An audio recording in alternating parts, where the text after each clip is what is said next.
आप सभी मित्रों का मेरा मैत्रीपूर्ण प्रणाम। साथियों, अष्टांगिक मार्ग के इस एपिसोड में हम एक नए विषय के साथ आज का जो विषय है सम्यक आजीविका। सम्यक आजीविका किसे कहते हैं? जैसे लोगों के मन में ये प्रश्न उठता है कि हम तो आजीविका कर ही रहे हैं, आजीविका के लिए कार्य तो कर ही रहे हैं, जीवन जीने के लिए जो कार्य करने चाहिए वो तो कर ही रहे हैं, फिर ये सम्यक आजीविका क्या है? बुद्ध सम्यक आजीविका किसे कहते हैं और मेरे अनुभव से सम्यक आजीविका क्या है, इन दोनों बातों को मैं आप सभी को बताना चाहूँगा। बुद्ध कहते हैं सम्यक आजीविका वो आजीविका है जिससे कि समाज में एक समता बनी रहे। अब समता कैसे बनी रह सकती है? क्योंकि समता होगी जब हम समानता को मानेंगे, हम एक समान व्यवहार करेंगे, हमारे अंदर ईमान होगा, ईमानदारी होगी।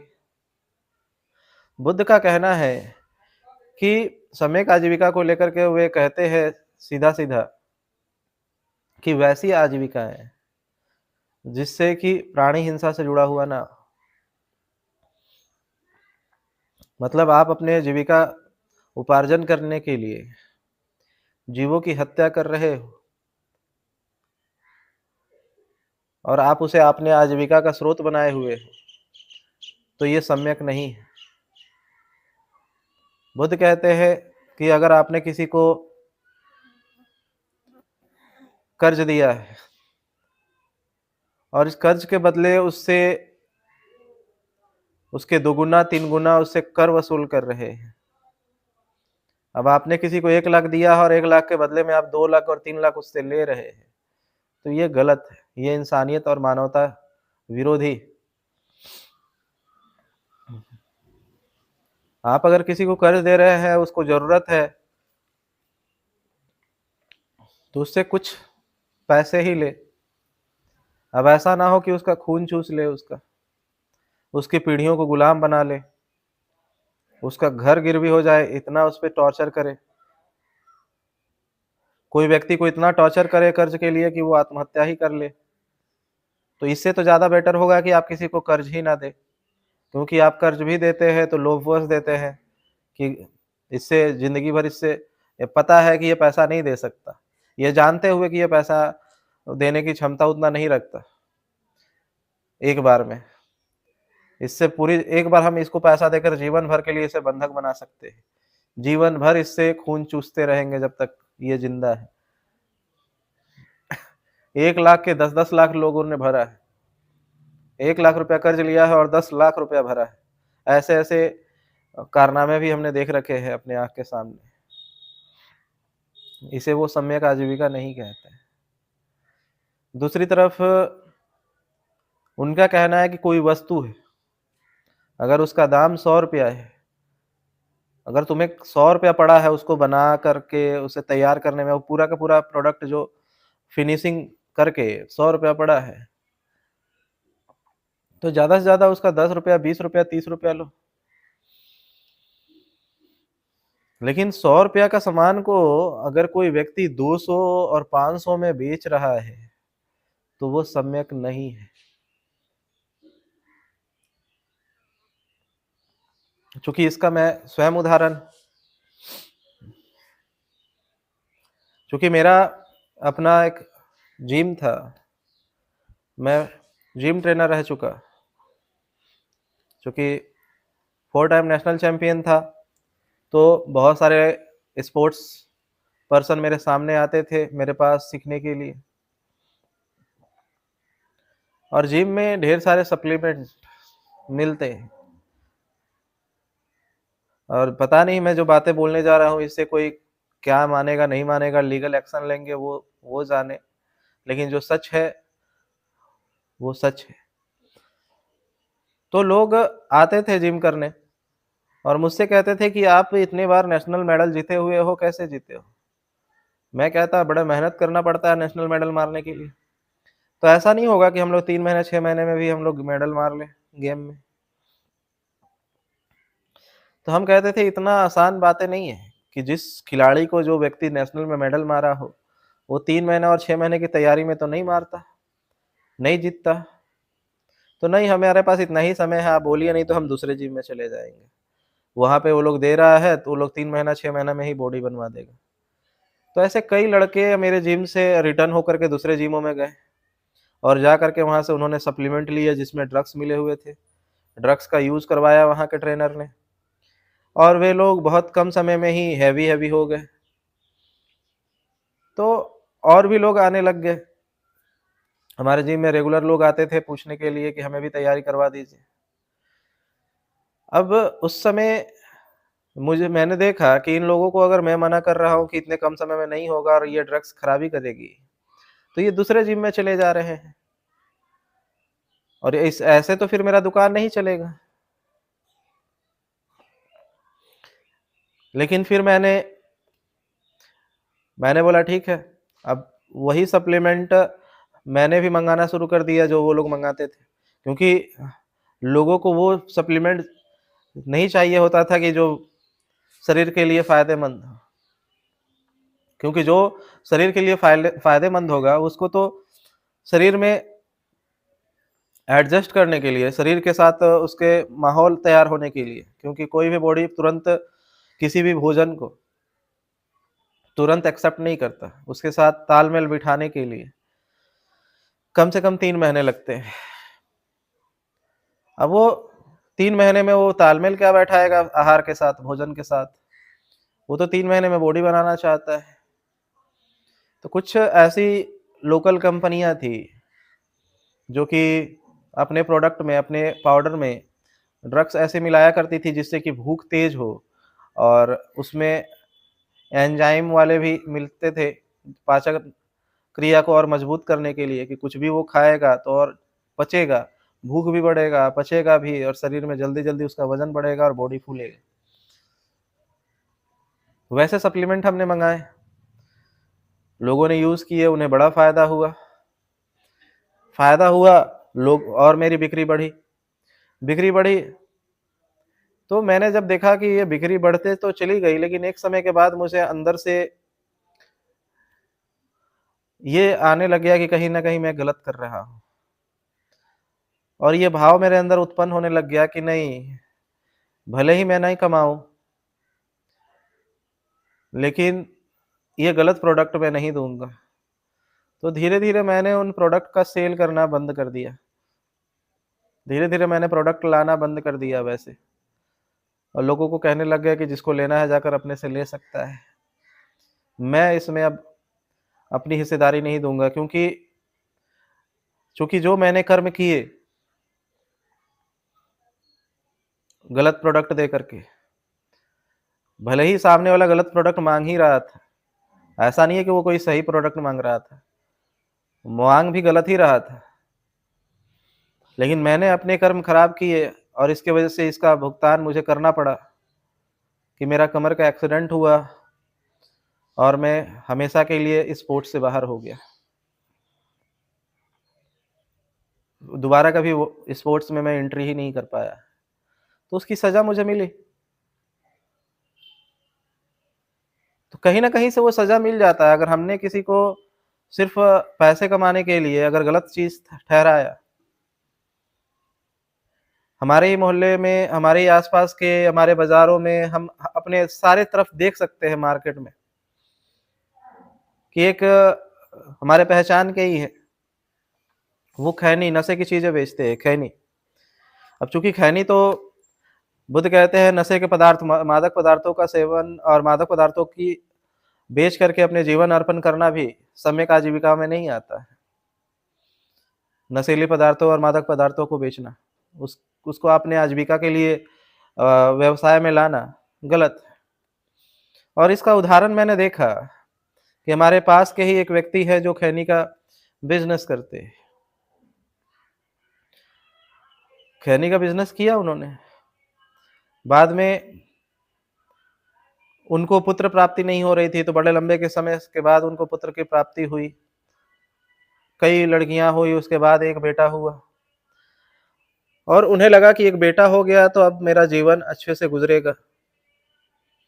वो बेटा जब बड़ा हुआ थोड़ा सा, तो अपने ही बेटे से फिर वो खैनी का पैकेट में खैनी भरवाना शुरू कर दिए, खैनी काटने का काम शुरू कर दिए कि तुम खैनी काटो, खैनी भरो, खैनी बेचो।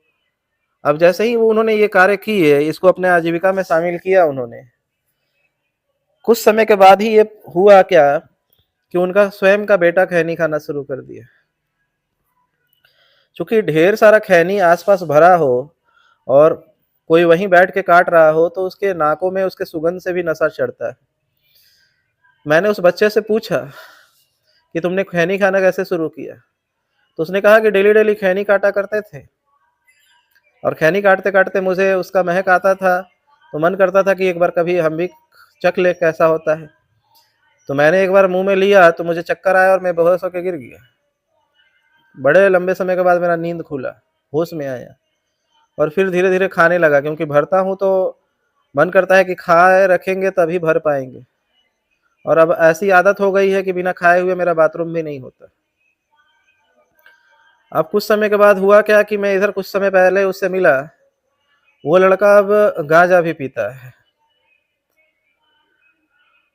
अब हुआ क्या कि वो, उससे मैंने पूछा कि अब खैनी तो खा रहे थे तो समझ में आता है, अब गांजा कैसे पीने लग गए।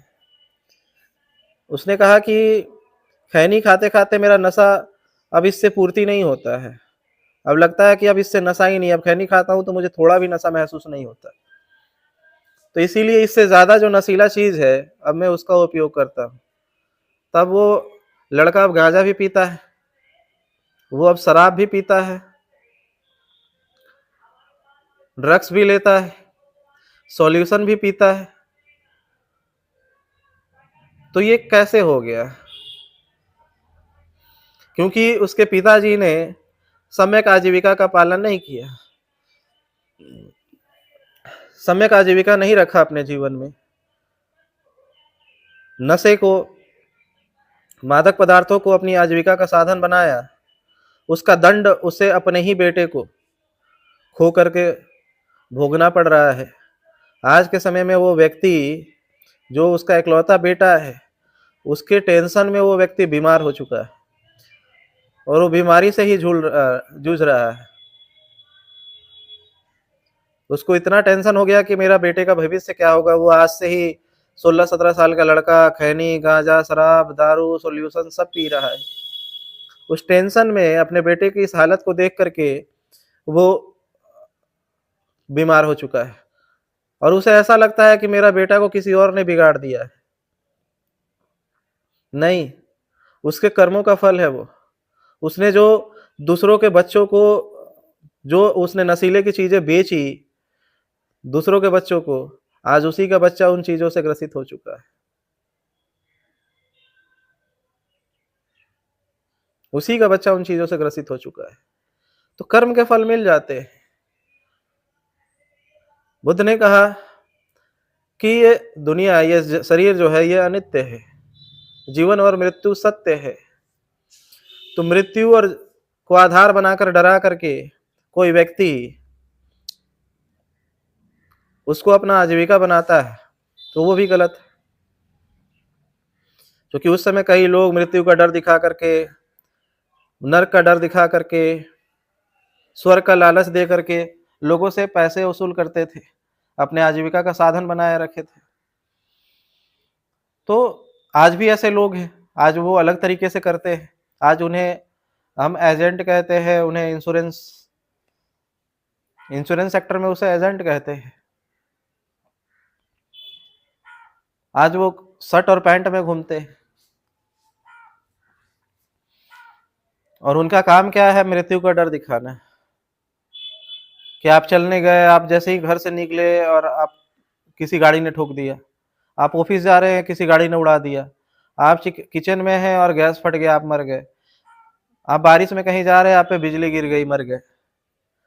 इतना डर पैदा करके मौत का, और लोगों को मौत का डर दिखाना, और मौत का डर दिखा करके उन्हें जीने का लालच देना कि अगर मर भी गए तो तुम्हारे परिवार को इतना लाभ हो जाएगा, इतने करोड़ मिल जाएंगे, इतने लाभ मिल जाएंगे। तो ऐसी आजीविका मौत की बातें करके, मौत के आधार पे जो लोग आजीविका चला रहे हैं, क्योंकि हमारे एक मित्र है, वे भी ऐसा ही कर रहे थे इंश्योरेंस सेक्टर में रह करके, और उनका कहना था कि मेरा मानसिक संतुलन बहुत बिगड़ा हुआ है और बहुत ज़्यादा सुसाइडल थॉट्स आ रहे हैं, बहुत परेशान हूँ, जीवन में ढेर सारी परेशानियां हैं। हमने कहा कि आपकी आजीविका ही ऐसी है, आप कितना ही बुद्ध की वंदना करो, बुद्ध की मूर्ति रख करके दिन भर पूजा करते रहो, लेकिन इससे कुछ होने वाला नहीं है। तो उन्होंने कहा क्यों, मैं तो मेहनत करता हूं अपने कार्य को लेकर के। मैंने कहा कार्य ही तो सम्यक नहीं करते, आपकी आजीविका का जो साधन आपने बनाया है वो सम्यक नहीं है। आप किसी को मौत का भय दिखा करके, पैसे का लालच दे करके अपना इंश्योरेंस बेच रहे हो, ये सम्यक नहीं है। और इसी कारण से वो हमेशा टेंस में रहते थे, जीवन में खुशहाली नहीं थी उनकी।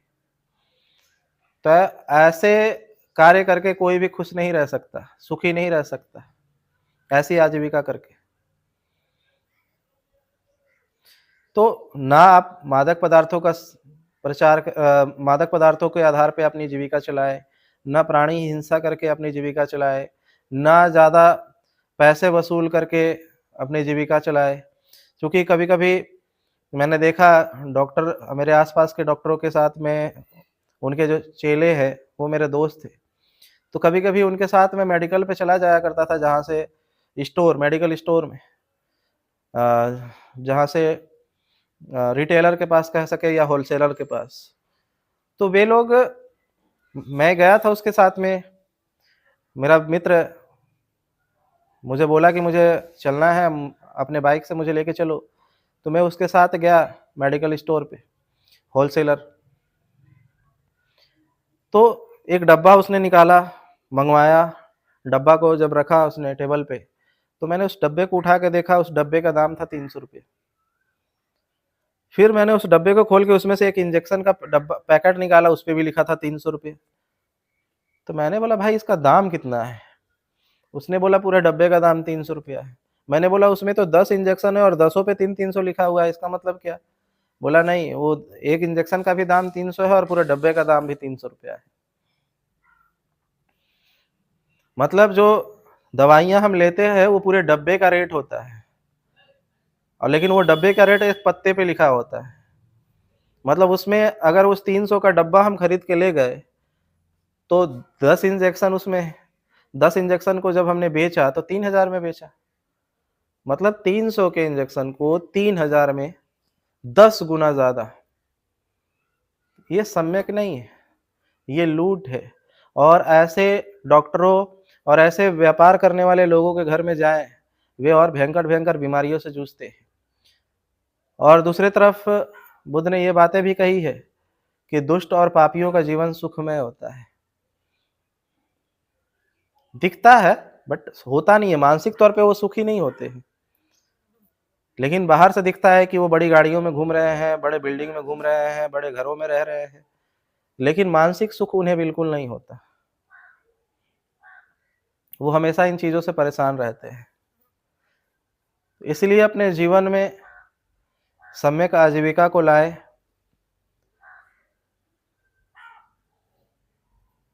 मादक पदार्थों से थोड़ा बचे, उसकी आजीविका चलाने से दूर रखे,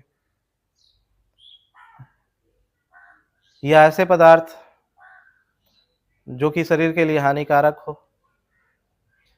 प्राणी हिंसा को करके आप अपनी आजीविका को ना चलाएं, क्योंकि एक साइको मूवी मैंने देखा और उसके अकॉर्डिंग मैंने देखा कि वो एक रियल घटना पे आधारित है, रियल स्टोरी पे। तो मैंने उस पे जाकर के जब पढ़ा रिपोर्ट, कुछ मनोवैज्ञानिक साइकोलॉजिस्ट साइको किलरों का ऊपर जो रिपोर्ट तैयार थे, उनको जब मैंने पढ़ा तो अधिकतर जो साइको किलर्स या अधिकतर जो किलर है, वे उनकी शुरुआत, जब उनकी स्टोरी उन्होंने बताया, तो उन्होंने उसमें बता रखा है कि हम बचपन से मुर्गे काटा करते थे, या बकरी काटा करते थे, या मछली काटा करते थे, और उनको तड़पते हुए देख करके काटते थे, और उसे तड़पते हुए देख के मजा आता था। इतना मजा आने लगा कि हम सोचते थे कि इसको काटने में इतना मजा आ रहा है तो कहीं इंसान को भी काट के देखते हैं।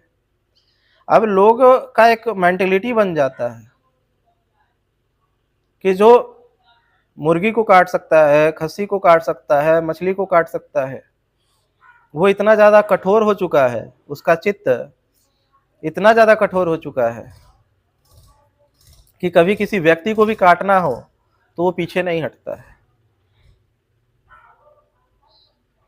तो वैसी आजीविका भी एक अलग मेंटल डिजीज को पैदा करती है, ऐसी स्थिति को पैदा करती है जहां से व्यक्ति हिंसा करने के लिए डरता नहीं है, पीछे नहीं हटता है।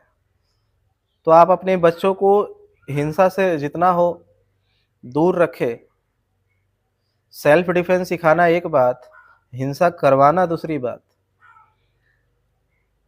अपने बच्चों को ताकतवर बनाए, मार्शल आर्ट सिखाए, सारे तरीके बताए अपने आप को बचाव करने के लिए। इसलिए नहीं कि दूसरे की हत्या करनी है, दूसरे को मारना है, अकारण हत्या करनी है, अकारण हिंसा करनी है, इसलिए नहीं, सेल्फ डिफेंस के लिए।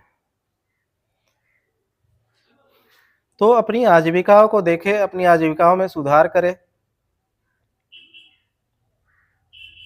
नहीं तो ऐसे ऐसे लोग हैं, पैसे तो बहुत कमाए लेकिन सुखी से कभी नहीं रह पाए।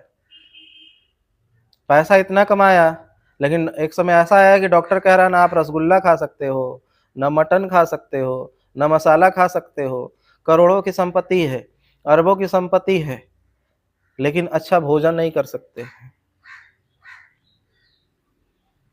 अब ऐसी संपत्ति बना के क्या फायदा जिससे कि आप भोजन ही ना कर सके, अपने मनचाहा भोजन। इसीलिए सम्यक आजीविका की तरफ लौटे, समय आजीविका का पालन करें, लोगों का शोषण करके खाना कम करें, लोगों को ठगना कम करें, ताकि आपका जीवन भी एक सामान्य तरीके से, एक सामान्य मनुष्य की भांति प्रेमपूर्ण हो। और जितना हो सके आप अपने जीवन में गलतियों को कम करें, ताकि आप भी दुखों से मुक्त हो सके, क्योंकि आप दुखों को बुलावा दे रहे हैं, आप दुखों को अपने तरफ आकर्षित कर रहे हैं अपने कर्मों से। तो ये मैंने अपना अनुभव बताया, बुद्ध ने जो सम्यक आजीविका की व्याख्या की वो मैंने बताया। आप लोगों ने मेरी बातों को ध्यान से सुना, और आशा करता हूं कि इस रास्ते पे आप चलेंगे। इसी आशा और विश्वास के साथ मैं अपनी वाणी को यहीं पे विराम देता हूं। धन्यवाद।